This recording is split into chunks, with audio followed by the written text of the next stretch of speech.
So rainy outside.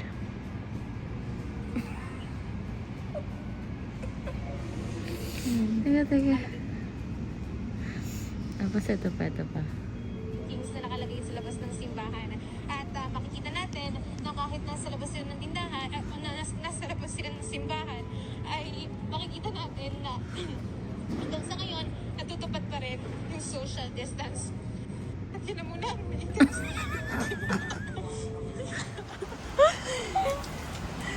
Yan. Hindi naman kita yung ulan. Hindi lumabas ka, sige. Oh, ayan. Kita ba? Ewan ko. Okay, let's walk.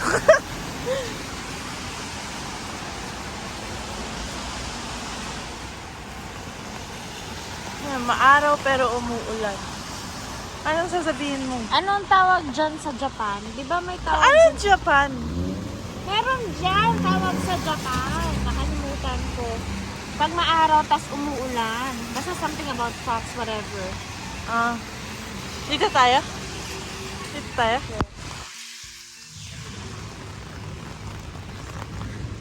Gusto na talaga yung paa.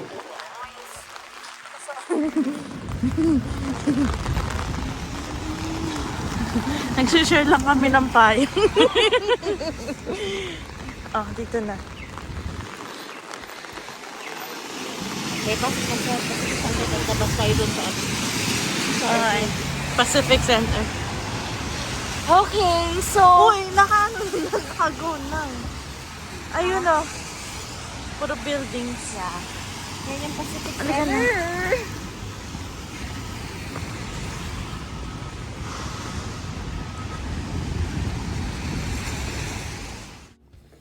Okay, so we just went into the mall. Para pumunta kami sa kabila kasi maulan. So, ginamit namin yung mall para mag-cover sa amin. Yeah, they give this out like these plastic things so that the floor doesn't get wet from the umbrellas. So smart. True.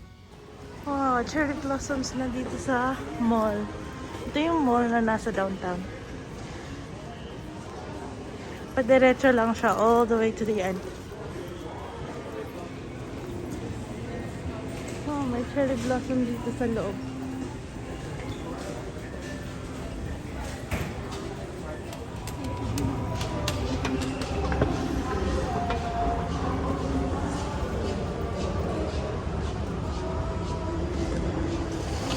Alam mo, hindi ko pala na-video.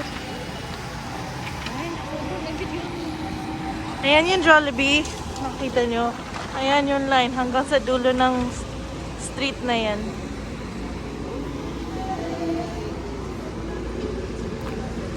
Pupunta ka ba ng Old Navy? I guess. Okay, let's go. Pero mas kailangan ko Daiso. Okay. Yun yung...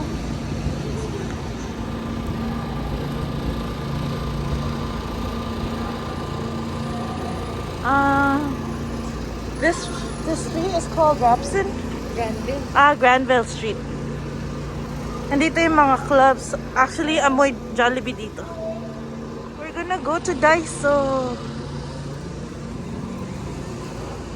Ay. Lint remover. Yung Daiso nga pala, ano siya? Parang Japanese dollar store. So, maraming makikita dito. Yan o. May pang hot pot. Yan yung mga they also sell, mga candy sa Daiso, diba? Mga Japanese snacks, ganun. Oo, pero marami din naman silang iba-ibang binibenta dyan. Alam nyo ba guys, nag-iisa lang ang Daiso sa Vancouver kasi yung ibang mga malls, meron silang mga Japan na parang dollar store pero hindi Daiso. Momo. Momo. Tama. 'Di ba? Malaki. Ayan, mga electronic section, meron sila niyan, mga accessories for your gadgets, for your house. Tapos may pang school din, daming pens. Tsaka ang mura. And yung mga storage. Yeah, mga $2, $3, no? Oo. May mga $5. Depende kung ano. Oo. At saka may makikita kayo dito na hindi nyo usually nakikita sa mga malls. Tapos, pag nag-iikot-ikot kayo dito sa Daiso, may makikita kayong hindi nyo akalain na gagamitin nyo pala talaga. True. Ayan no, mga pang-gardening na maliliit for indoor plants. And then, may, ang laki ng tabo nila.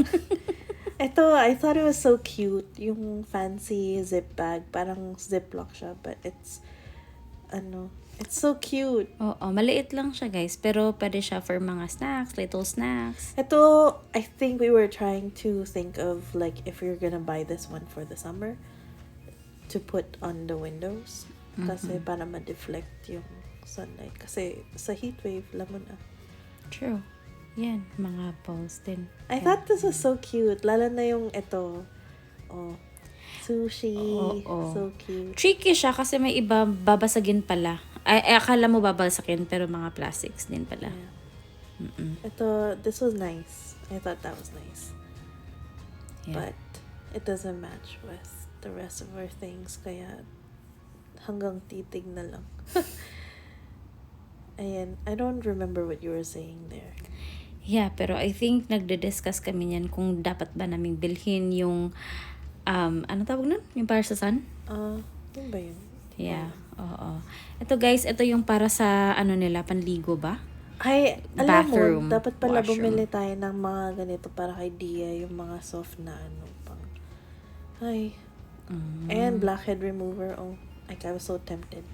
Kasi super satisfying mag-pop ng pimples. True. Yan. Puro yan mga sanitizers pala, guys. And disposable masks that are so cute. At the BTS, we're an army. Just kidding, we don't. Mga sanitizers. Wipes ba? Diba tama? Oo, wipes yan. Tama. Ito, binili yan ni Kim kasi very cute daw. Yeah, it's on our fridge right now. Or on our whiteboard. It's really cute. Oh, they also have like all of these noodle ramen packs, and I bet you they're good because it's probably Japanese quality, because that's different than Canadian and other countries. It's just better. They have snacks. Snacks nila, maano din eh. Yan. Oh, ang cute talaga niyan. Nagustuhan ko talaga yung kulay na yan. Pencil case pala yan, guys. Yeah. Uso yun dati yung mga na ganyan. Brands na ganyan. Oo, pero ngayon wala na masyado yan eh. Pero meron pa rin naman. And then those are like stickers. They're so cute. Everything is so cute. As they say in Japan. Kawaii. Oh, we have this. We bought this. We bought talaga? this. We should try it. Ay, hinahanap ko yung haichu nila kasi meron kaming nabili na haichu sa ano ba yun? Sa Costco ba yun? Pero yung flavor na hinahanap ko, wala dyan. Huh? Oo, wala. Anong flavor? Yung iba't ibang klaseng fruits pa din, pero yung may green apple, wala sila kasi. Ayan. You know, I vaguely remember that there's milky in the Philippines. Hindi ko lang alam kung meron talaga. Hindi din ako sure eh. Baka milkita yun. Pero meron milkita dyan. Ano ba yan? I don't know, but I thought it was so cute because it's anime, and then these are the stuffies. Oh, they're so cute. If I could just have all of them and then them disappear when I don't want them anymore, that would be great. ang sa harap nito, Jollibee.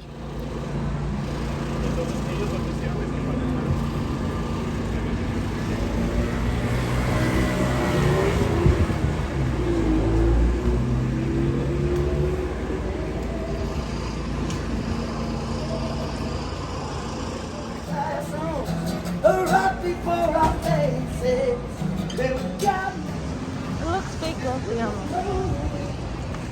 No?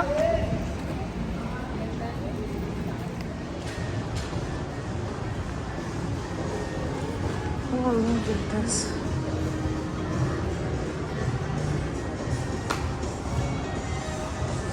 Daming bago.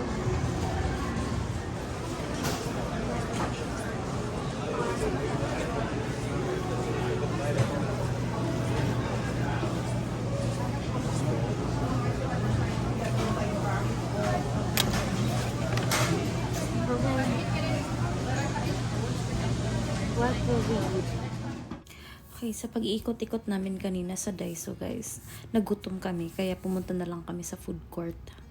Pauwi na tayo nito. Pauwi na ba? Oo nga, galing kami sa food court. Kumain kami sa food court. Pumunta kami sa food court para kumain. Tapos, tinuturo mo yun. oo. Cherry Tapos, blossom na naman. Nakailang ulit kami dun sa cherry blossom. oo, parang, Oh, ayan, kayo. cherry blossom na naman. Pero, parating na yung cherry blossom dito, guys, kasi mag-spring na. Oo nga, it's a good time to visit everyone. My parents are visiting in April, I think. Yeah, April. Siguro So, sa Holy Week. Kung sino man ang gustong sumabay, pwede kayong masabay sa kanilang pasyal. Eto pala guys, yung Granville Station, connected lang yan sa mall. Kaya dyan na kami dumaan. Dumiretso na lang kami pasok sa Granville Station. At, yeah, convenient lang siya kasi covered naman. Medyo maulan kasi kung nakita nyo sa first part ng video, sobrang ulan talaga. Yan na, maglo-load na si Kat ng kanyang compass card. Ang compass card is the thing that we use for our transit here for buses and trains and even the sea bus. So, it's pretty expensive now. I think it's like $2.50. Oh yeah, For- $2.75? $2.75 for one zone. Ewan ko. Hindi kami sure guys if ano muna naman yan. Fact check nyo na lang, pero we're around that.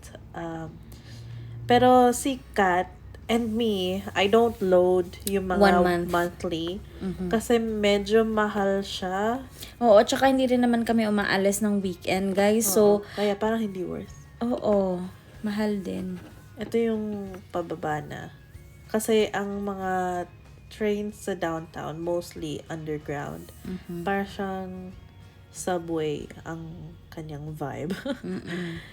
Pero from Granville lang papuntang waterfront. Paglabas na ng Granville. Yan na. And you still have to wear masks here.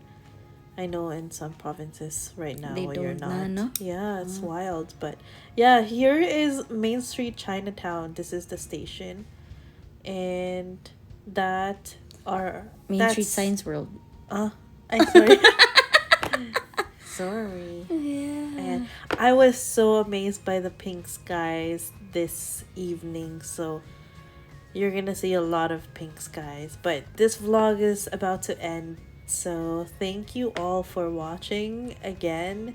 And hi Carmela, I miss you. I wish I could see you soon. Yeah. We will see you soon, guys. Okay, well, that's all. I hope you guys had a good day and enjoyed this vlog. Have a great night, everyone. Bye!